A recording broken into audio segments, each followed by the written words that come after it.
Segunda Samuel, capítulo 6.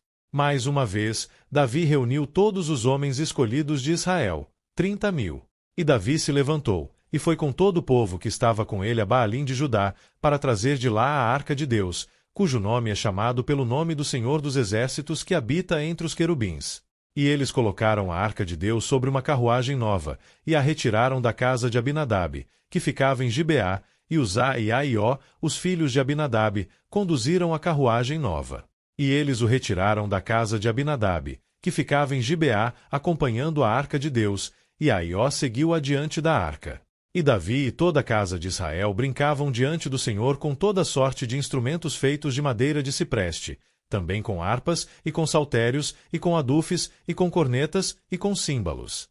E, quando chegaram à eira de Nacom, Uzá estendeu a sua mão até a arca de Deus e segurou-a, porque os bois a sacudiam. E a ira do Senhor se acendeu contra Uzá, e Deus o feriu ali por causa do seu erro, e ali ele morreu junto à arca de Deus.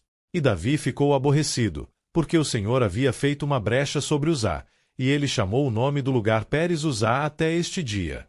E Davi teve medo do Senhor naquele dia, e disse: Como a arca do Senhor virá até mim? Assim, Davi não quis remover a arca do Senhor até ele, para dentro da cidade de Davi. No entanto, Davi carregou-a ao lado para dentro da casa de Obed-edom, o geteu. E a arca do Senhor continuou na casa de Obed-edom, o geteu, 3 meses, e o Senhor abençoou Obed-edom e toda a sua casa. E contaram ao rei Davi, dizendo: O Senhor abençoou a casa de Obed-edom e tudo o que pertence a ele, por causa da arca de Deus.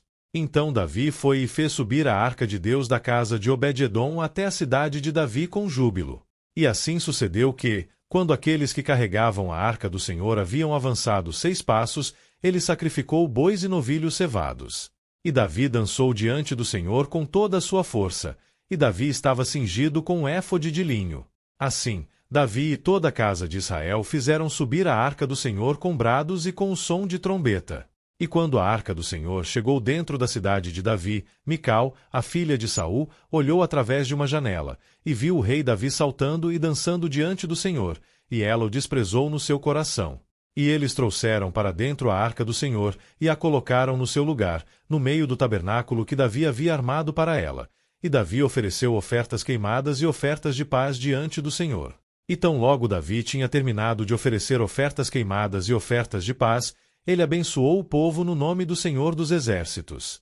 E ele repartiu entre todas as pessoas, até entre toda a multidão de Israel, tanto as mulheres, quanto aos homens, a cada um bolo de pão, e um bom pedaço de carne, e um frasco de vinho. Assim, todo o povo partiu, cada qual para sua casa. Então Davi retornou para abençoar sua casa. E Mical, a filha de Saul, saiu para se encontrar com Davi, e disse: Quão glorioso foi hoje o rei de Israel, que se descobriu hoje aos olhos das criadas dos seus servos, como um dos vãos companheiros vergonhosamente se descobre a si mesmo.